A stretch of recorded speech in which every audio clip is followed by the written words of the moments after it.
It's nice to see those of you who work in the energy industry, those of you who build for the energy industry, those of you that consume energy, and those of you that are concerned about that impact on our environment. And that's really the genesis for our conversation today. So I'm going to do a couple introductions, and as I do this, I'm going to explain. You'll see behind me Dr. Joan Fitzgerald, who is our interim dean of the Dukakis Center for Policy and Urban Studies at the university located in Boston. Joan had planned to be here with us today, and due to circumstances beyond her control, had to stay in Boston. And so this gave us a great opportunity for us to showcase one of the things we do best at the university, and that is to leverage technology. And so you'll see Joan here on the screen behind us. She's going to look off to her right because her camera is located back here where our camera is, so she's not ignoring us. She promises, but she's trying to engage with each of you, and she can see by virtue of the cameras that we have as well.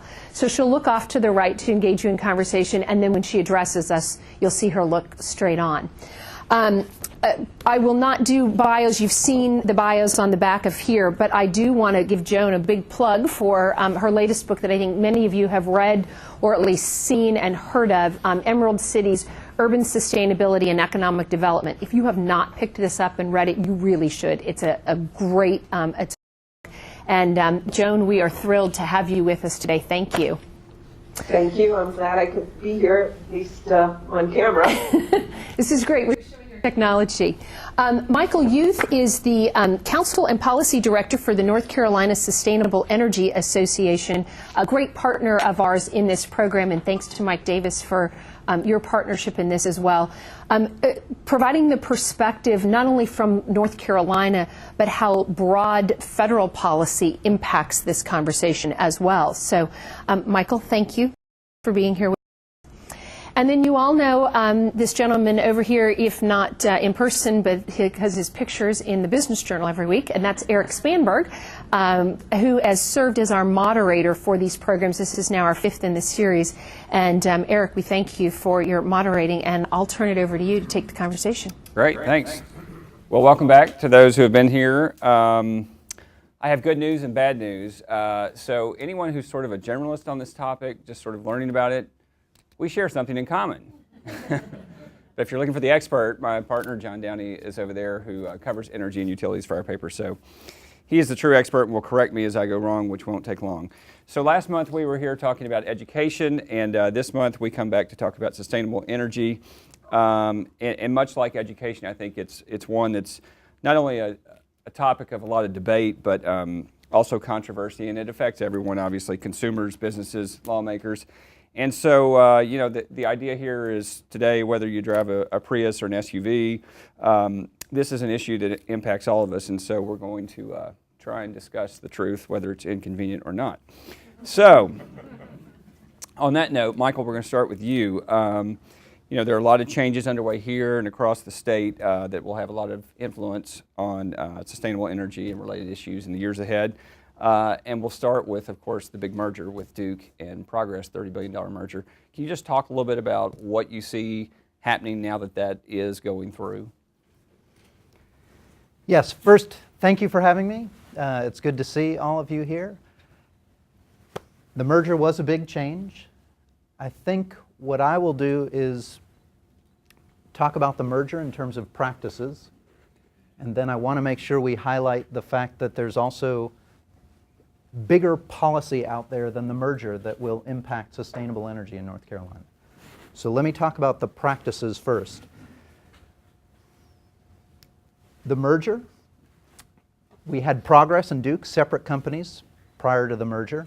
Each of them had certain practices. Cities might be interested, for example, in how the two companies treated LED lighting. They might have liked Progress's treatment of LED lighting more than Duke's. The cities want to see the best practice emerge in the new merged entity. The reverse might have been true also. Sometimes Duke might have had a better practice in terms of interconnection review than Progress. Again, the cities and others want to see the best practices emerge. Those practices are really important and key. They will impact sustainable energy. but I want to make sure we all understand that there are state underpinnings, policy underpinnings, that are probably more important right now than the merger. What I mean by that is we've got a legislature in session now that may be looking at our renewable energy portfolio standard. That is the law in North Carolina that requires our utilities to procure a certain percentage of their electricity from clean energy sources or energy efficiency. We've got our renewable energy tax credits that may come under scrutiny. And then we've got something called an avoided cost proceeding. And avoided costs are what utilities pay clean energy, we call them qualified facilities, clean energy generators, for the electricity they produce. So the utilities right now have proposed dramatically lower prices for that electricity. So those three things, REPs, tax credit, and avoided cost rates, are really key right now for keeping sustainable energy in North Carolina strong. Before I go to the first question for Joan, let me follow up, Michael, on the idea of you're talking about the state, and obviously we have not only the Republican-controlled General Assembly, which had occurred during the Perdue administration, but now we have a Republican governor, so you have the party controlling all three corridors of power, and Pat McCrory obviously is a former Duke Energy employee, so just could you give us a thought on where you think they might lean policy-wise? Yes, I want to make sure I give Joan a chance to talk. Don't worry, Joan's the next question. I just wanted to... So it's out there. Let's get it on the table. You all, being from Charlotte, are much more familiar with your former Mayor McCrory than I am with Governor McCrory. But I will say that I think what's driving the legislature and the Republican governor's policies are going to be economic development and jobs. So if clean energy aligns on those topics, those ideas, it is going to be incorporated into their policy. And so I think Governor McCrory has said he's for all of the above in terms of energy policy. That means I am going to take him at his word, and I expect, in addition to some things that folks may not like, that our energy policy is going to integrate clean energy and energy efficiency. Joan, finally, you get to speak to us. Okay. And so I want to start with a very broad question, which is James Hansen, who I think probably most people in here know is the climate change expert, NASA scientist. He has said there's a sizable gap between what scientists know about environmental change caused by humans and the public perception of that. How much of an issue is that for both of you and what you were trying to do? I think it's a big issue, and I think there's three elements to it. The first one is most people just like to deny bad news. And so when we look at some of the, how climate is depicted, and particularly if effects are off in the future, the general belief is, well, we'll deal with it when we have to. And so there's an unwillingness to support policies, particularly if those policies require a little bit of sacrifice. So for example, a higher gas tax. We know that that would make a big difference in terms of being able to invest in transit. But any politician knows supporting that is the kiss of death. But even things that are not sacrifices, look at all of the energy efficiency programs that have been developed around the country that subsidize energy efficiency efforts in people's homes. And in many cities, they're having trouble getting takers on that. So I think just kind of awareness of the problem and wanting to avoid the problem, not wanting to spend any money now is one aspect of the problem. I think another thing that's really problematic here is the low level of science literacy in the United States. And so it's easy for climate doubters or oil companies to insert just the least little bit of evidence to say, oh, climate change is not man-made, or the evidence really doesn't show it's happening. And there's not enough knowledge of science on the part of the public to evaluate those claims. And then when you have a media that feels that you have to give equal weight to two different views, even though one has 98% of the scientists supporting it and the other one doesn't, feeds into that problem. And then finally, I think one of the things, if we look at even the IPCC report, all of the reporting on climate change treats it pretty much as a cost. This is something that's going to really cost us. And rather than pointing out the opportunities, rather than presenting it in a more Keynesian view, that there's a lot of opportunities for economic development on that. So I think the only hope, I think as a result of Sandy, I think the drought that we're seeing, in the Mississippi River is, the evidence is pretty much in front of us now. People, are more open to accepting the fact that something weird is going on in climate. I can't believe the media would make mistakes, by the way. Eric, may I jump in and say Yes. something? So what we've found locally is climate change is a very divisive issue, particularly with the Republican-controlled legislature. We've been focusing on jobs and economic development. Clean energy is bringing jobs to North Carolina. We worked with RTI and La Capra, two consultants. They did research, and over the period 2007 to 2012, our REPS law and our other suite of clean energy and energy efficiency supportive policies brought 21,000 job years to North Carolina. So basically that's 20,000 jobs, and $173 million in savings is expected because of these policies for North Carolina over a 20-year period. So by 2026, ratepayers will have saved $173 million because we've got clean energy integrated into our utilities portfolios. That's what I think is going to garner support for clean energy more than talking about the climate change benefits. I'm not denying that there might be climate change benefits, and that's certainly an ancillary benefit we love. But what's going to resonate most with decision makers right now, I think, is the jobs and economic development. May I just add just a little something there? I totally agree that we need to focus on the economic development side of it. That's what Emerald Cities was all about. But I think kind of whistling in the wind and, it's all economic development and ignoring the climate question is not the way to go. I think it's both and. And was it South Carolina or North Carolina that didn't allow climate change to be used in legislature? And I'm teaching a course right now where we're bringing in a lot of guest speakers.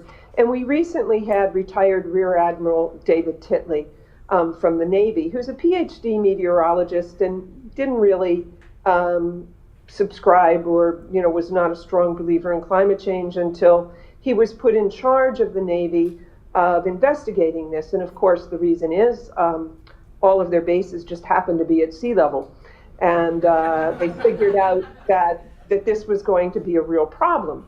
And he became quite a zealot and is one of the leading people from the military throughout the country going around talking about climate as a national security issue. And so it's just kind of shocking to me that the military is kind of the part of government or the part of our society in general that really gets it and is responding. And so my only point is totally agree on the economic development, but we can't do it in a context of just, climate may or may not be changing, but look at all these great economic development opportunities. In fact, the Naval Academy is relocating to Berkeley, so that's what's. But along those lines, the president made climate change a central issue in the State of the Union recently, and one of the things he talked about was because of the recalcitrance of Congress that there were executive orders that he would carry out to make progress on climate change. However you feel about that, can both of you talk about what possibilities there are out there in terms of law and policy that could make some improvement in this area? Whoever wants to start. I can field that. Contrary to how I was introduced, I am not an expert on federal law, but I will say, just like we've got a state tax credit that is really helping clean energy grow in North Carolina, we've got federal tax credits, and those are also key to the growth of clean energy in the United States.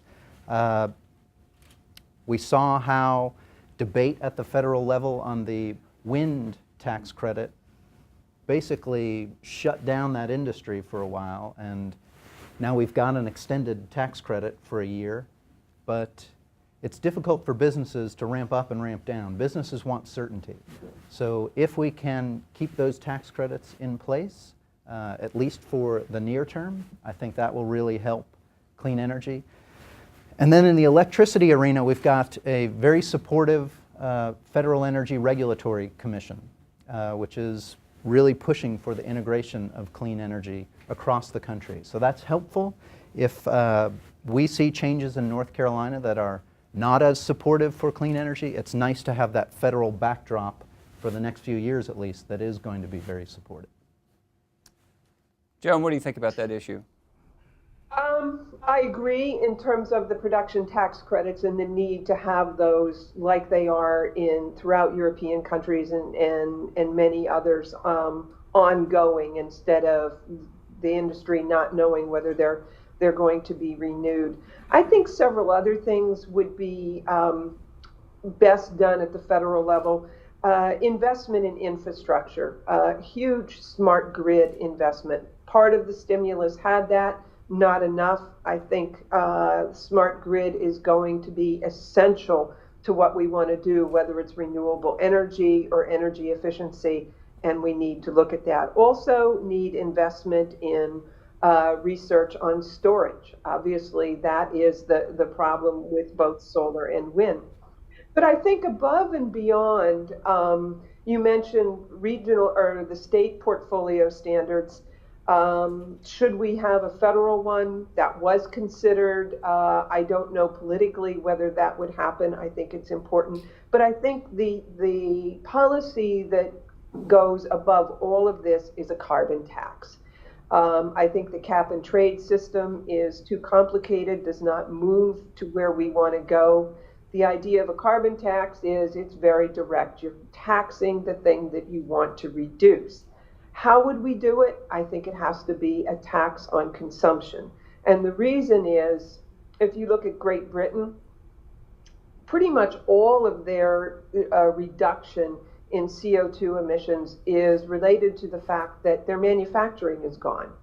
And so in many ways, the loss of manufacturing in the US and in many European countries, moving that to China and Asia is just shifting where carbon is produced. And so it really needs to be a tax on consumption, and then those funds can be redistributed to invest in the sustainable energies of the future. So I would say a carbon tax above all, and then investment in infrastructure and research and development in smart grid and renewable energy. We've already talked a little bit about the intersection of business and sustainable energy, both good and bad. In North Carolina and across the country, the obvious debate that's going on that has to be mentioned is this issue of fracking, the natural gas. And so, when you talk about 20,000 jobs, when you look at some of the states that produce a lot of natural gas, the impact is much, much greater. And so we're going to get into a debate. We're already in a debate about, what are the costs? Is it worth it?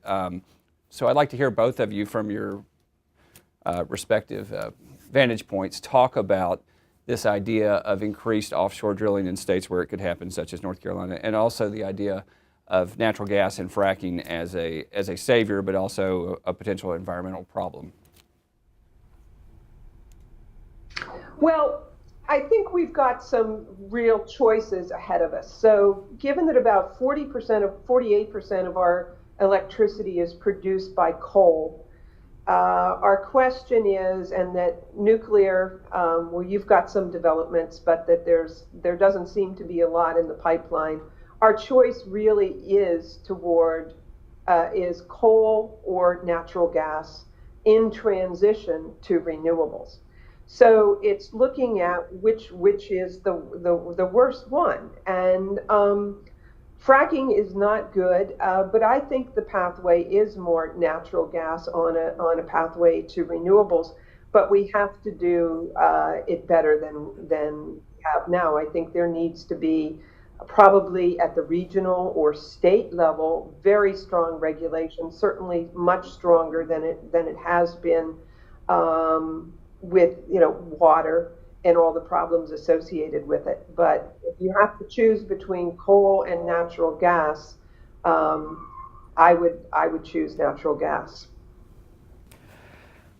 Well, I'll let you know, I was informed this morning there's a bill in the North Carolina legislature, Senate Bill 76, the Energy Jobs Act. Where's Pasquale? There he is. Told me this morning that that has passed the legislature through the Senate. Okay. So North Carolina is moving toward wanting to bring jobs to the state. Again, I think what's underpinning the idea of offshore drilling and fracking in North Carolina is we want the jobs, we want the economic development. At this point, I think passing laws like that, what's being proposed now, are aimed at that. By virtue of the name, you can see that, Energy Jobs Act. At NCSEA, we've remained agnostic on fracking because it is a very complicated issue. I don't think we have the expertise. There's a debate raging across the country about it. And as you've heard Joan say, there are a lot of folks who believe natural gas is better than coal. It can serve as a bridge fuel. And our opinion, our position is that right now we are not ready as a country to run solely on wind and solar. Maybe someday with battery storage we might be better able to do that. But in the short term, we need some kind of baseload fuel. That's going to be nuclear, coal, or natural gas right now. Natural gas seems to be the least evil of the three. Some folks are now questioning that even because of fugitive emissions from birth to grave. But will this act actually bring jobs to North Carolina in the short term? That's what I think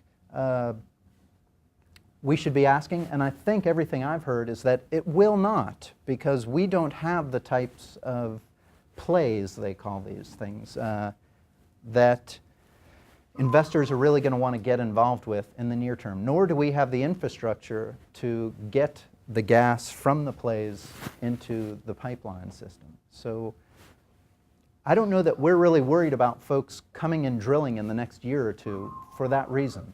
The law will certainly send a signal, but I think the signal is more directed at we want jobs than we are willing to harm the environment. I don't think that's the legislature's intent.